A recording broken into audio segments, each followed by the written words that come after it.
pessoal, nesse vídeo aqui eu vou falar sobre métodos de regressão, né. Primeiro a gente precisa entender o conceito, né, de curva de regressão. O que que é uma curva de regressão? Então, né, vou ler aqui, né, na definição do que o que que é. Curva que se ajusta a dados estatísticos representado por uma função matemática, permitindo previsão de resultados através de sua expressão algébrica. Então vou explicar melhor aqui. Vamos supor que a gente tenha dados, né, então de alguma variável, né, de observação, então, né, estatística. Esses dados eles podem apresentar algum comportamento matemático, que pode se parecer com uma reta, pode se parecer com uma função quadrática, né, uma parábola, pode parecer uma função exponencial, a forma como os dados, os pontinhos ali estão dispostos, né, num gráfico. Bom, então o que a gente pode fazer é o seguinte, é utilizar algum método estatístico para verificar qual é a função, a expressão matemática que melhor se ajusta, né, a esses dados, que melhor representa eles, ainda que não necessariamente passe por esses dados exatamente, né. Eu vou dar um exemplo aqui, ó, que é essa curva de regressão. Aqui a gente tem 2 variáveis, né, a área urbanizada, que seria a variável independente, aqui nesse caso, e a população de habitantes, ou seja, o número de habitantes aqui ele está crescendo, né, em função da área urbanizada. Então, quanto mais está aumentando a área urbanizada, mais a população está crescendo. É isso que é o comportamento aqui. Vamos imaginar que essa curva, né, que é a reta, eu sei que pode ser meio estranho falar que a reta é uma curva, mas na verdade a reta, matemática, falando estritamente no sentido matemático, é um caso particular de curva, né? Hã, mas vamos imaginar então que essa curva não está aqui, vamos, né, imaginar que só estão os pontos ali, ou seja, só os dados de observação, então só a pesquisa, o levantamento que foi realizado ali, né, para saber então, olha, quando a área urbanizada é de 1.400 tinha tantos habitantes, né, e assim por diante, né. Aí depois o que que a gente vai fazer? A gente vai, observar esses dados e vai ver assim: "Olha, isso aí parece uma reta, né, de crescimento, né. Claro que não é uma reta perfeita, né, os dados eles estão meio irregulares ali, mas a re poderia ter uma reta que se ajusta, que se aproxima pelo menos desses dados, né. Por que que se faz isso? Porque aí a gente consegue, por exemplo, né, tendo a expressão matemática, a gente consegue fazer uma previsão. Olha só, quando a área urbanizada for de 3.000 hectares, né, eu não tenho essa observação ainda. Mas eu posso fazer uma previsão, uma estimativa, isso de alguma maneira pode ser que interesse para alguma coisa, né. Então a gente pode fazer essa estimativa, mas para isso eu tenho que ter uma expressão matemática da curva que melhor, né, se ajusta a esses dados, né. Bom, nesse caso aqui, a curva que melhor se ajusta a esses dados é essa daqui, né, y igual a 197,41x menos 217.140, que é uma função do primeiro grau, na verdade é uma função do primeiro grau, né. Como que se fez, né, para obter essa função do primeiro grau? Então eu tenho um conjunto de dados x de observação, né, e y, que nesse caso aqui x seria os hectares, né, e y seria aí a população, então, né, de acordo, em função do número de hectares. Eu vou chegar numa reta, porque esses dados me parecem ali, né, inicialmente que o comportamento deles é linear, né, enfim, é uma reta. Então a gente vai obter y igual a x mais b, né, que é a expressão da função do primeiro grau, né, da reta, né. Eh, Aí o que que a gente tem ali? Ah, a gente precisa então dos coeficientes a e b, né, então a função do primeiro grau é dessa forma, y igual a x mais b. Então a gente precisa ter o coeficiente a e o coeficiente b.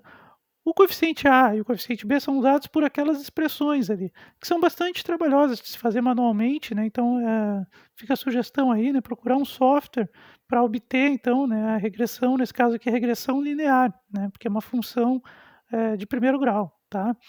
Hã, então tem softwares que obtêm essas funções para, né, pra gente, e aí então a gente vai chegar naquela expressão então que é y igual a 197,41x menos 217.140. Reparem que ele tem um coeficiente, né, que é chamado de R2, né, que é representado, né, por essa expressão, R ao quadrado, né, R maiúsculo, né, ao quadrado. Esse coeficiente é chamado de coeficiente de determinação, né. nesse caso aqui é 0,94. Eu já vou explicar o que quer dizer isso. Então, o coeficiente de determinação avalia a qualidade do ajuste obtido pela análise de regressão. Quanto maior este coeficiente, melhor o ajuste, tá? Bom, então ele é calculado por essa fórmula, né? Também, né, é uma fórmula bem trabalhosa, mas tem softwares que ajudam a calcular.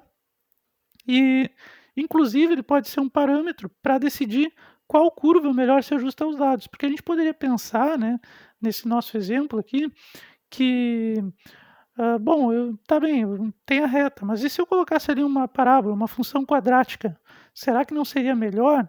Né, como é que a gente sabe isso, né? Visualmente é muito complicado, né? Inclusive aqui nem as observações a gente consegue ver visualmente, porque a gente não sabe se com 1.400 hectares, né, foi 750, desculpe, foi 75.000, 80.000 a população, né? O próprio gráfico deixa a gente na dúvida visualmente, então não é um critério bom também quando a gente tem um grande volume de dados. Então, esse coeficiente ele nos dá uma ideia numérica do quanto, né, está bem feita, né, vamos dizer assim, esse ajuste, né. Então eu faço, por exemplo, aproximo esses dados, né, aproximo uma curva que é uma reta, tá, desses dados. Aí calculo o coeficiente de determinação, né, pode ser computacionalmente, né, calculo o coeficiente de determinação. Aí, nesse caso aqui, deu 0,94, ou seja, 94%, tá. Aí eu aproximo uma função quadrática, né, vamos supor que dê, né, estou chutando aqui, eu não fiz, né, mas, vamos supor que tenha dado 0,88, 88%. O que que isso quer dizer? Isso quer dizer que a reta está melhor, porque ela tem um coeficiente de determinação, tecnicamente a gente pode afirmar isso, né, ela tem um coeficiente de determinação maior, ela está melhor ajustada aos dados. Tá bem, pessoal? E aí é interessante, porque se a gente tem uma regra, né, uma função que descreve para a gente o comportamento dos dados, né, uma curva que se ajusta, na verdade, aos dados, como essa aqui, né, a gente pode fazer previsões, porque x aqui é o número de hectares, né, e y é a população. Se eu tenho essa expressão algébrica, né, se eu tenho essa função, essa fórmula, eu posso simplesmente substituir. Então, por exemplo, eu não sei o que vai acontecer, porque está no futuro, né, quando tiver 3.000 hectares, mas eu posso colocar na fórmula, no lugar de x, né? Fazendo as contas, a gente vai chegar a uma população estimada ali, né? 375.090 habitantes, né? É claro que vai ser um pouco mais, vai ser um pouco menos, mas é pouco provável que seja muito fora dessa faixa de valores. Por quê?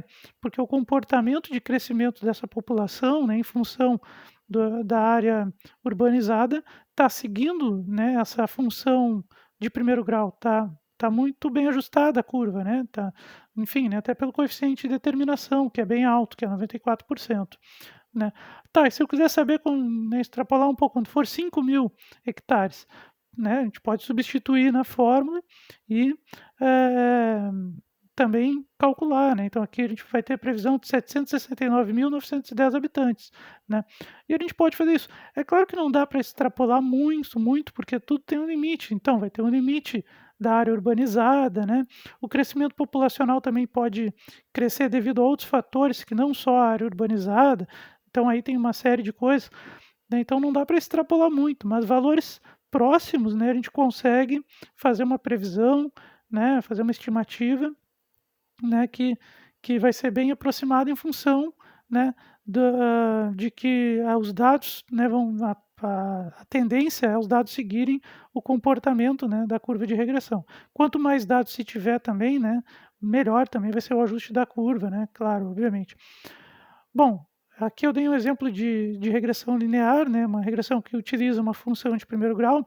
Existem também, regressões que usam funções quadráticas, como nesse exemplo aqui, né, onde a gente tem, ah, os ovos parasitados, né, de uma certa espécie aqui, em função da densidade de ovos, né. Aqui o comportamento é um pouco diferente. Reparem que, bom, se eu tenho resumindo assim, né, se eu tenho uma baixa densidade de ovos, eu também tenho uma baixa densidade, um número pequeno de ovos parasitados, né.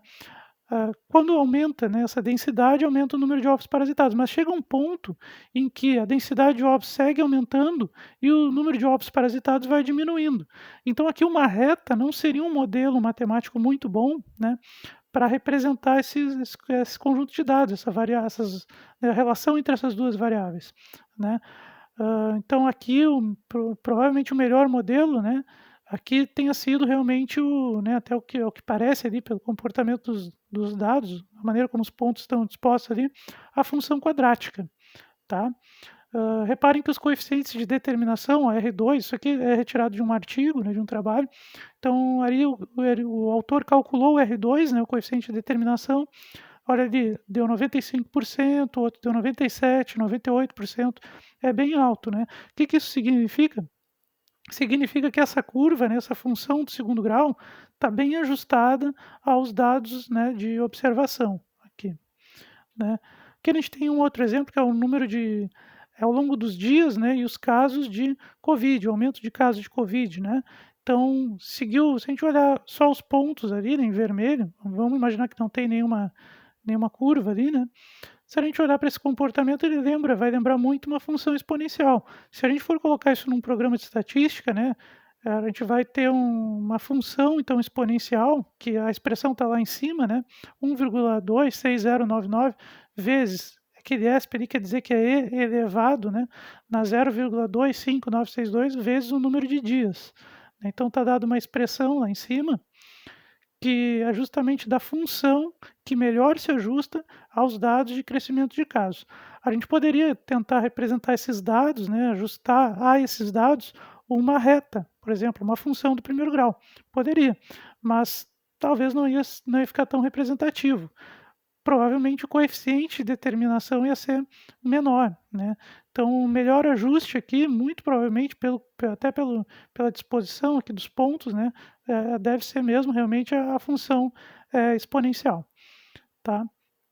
Aqui é um artigo, mas não está contextualizado, ou seja, não tem aqui exatamente o que são as variáveis, né? Era mais um experimento computacional, né? Se os dados estiverem numa disposição desse tipo aqui, né, a gente tende a pensar então que o logaritmo, a função logarítmica, que tem esse formato exatamente, vai ser um melhor ajuste, como é o caso aqui, né? Então essa função y igual a 5,389, né, vezes logaritmo neperiano de x, mais 16,336. Então é uma função logarítmica, né, que se ajusta a esses pontinhos aí que são dados, né?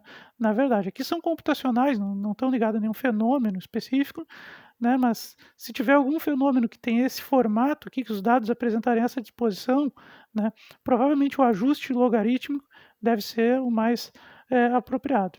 E por último aqui, né, um modelo periódico, né, que a gente chama. Nesse caso aqui, a gente tem ciclos, né, então a gente tem aqui a hora do dia, né, e a precipitação, né, a chuva, né, e em milímetros. E aí a gente tem ali, né, os dados, né, enfim, eh, então a repetição, né, desses dados aí. Reparem que, né, por exemplo, né, às 17 horas costuma chover menos, né, cerca de ali, mais ou menos na faixa de 50 milímetros, do que, deixa eu ver aqui, 6 horas da manhã, onde tem um máximo de chuva ali que é de 250 milímetros, né, pelos dados que foram coletados. E esse comportamento se repete, né? Ou seja, no final da tarde tende a chover menos, né? E ao longo da madrugada isso vai aumentando, né? Até de manhã ali que seria o pico ali, né? O máximo de precipitação, então, né? Encontrada, né? Pelo formato dos dados, a gente vê que é periódico, a gente vê que uma curva que envolva seno, cosseno, porque nessa expressão aqui a gente tem envolvido aí seno e cosseno, né? Provavelmente uma curva, uma senoide, uma cossenoide, vai se ajustar bem a esse tipo de dados aqui, né? E realmente, olha ali o coeficiente de determinação, se a gente for ver, né, é de 0,9113, né? Ou seja, mais de 91% de correlação. Desculpe, 91%, né, do coeficiente de determinação. Então, isso quer dizer que o ajuste está bastante, né, tá bem adequado aí, né, a esses dados de observação, né. Então, na verdade, a gente tem que observar os dados, né, de observação e ver o que eles a gente precisa analisar, né, os dados de observação e perceber, né, qual é o modelo que se ajusta melhor. Depois disso, a gente vai para um programa estatístico e confirma, né, olha, realmente a minha hipótese de que a reta é o melhor ajuste que dá para se fazer aqui, né, se confirmou, né. E como que a gente vê isso, né? Bom, a gente pode testar vários e anotar, né, ali o coeficiente de determinação deles. O que tiver o maior coeficiente é o que vai ser o nosso modelo, né, o que a gente vai dizer que é o que melhor se ajusta aos dados. Certo, pessoal? Era isso, até a próxima.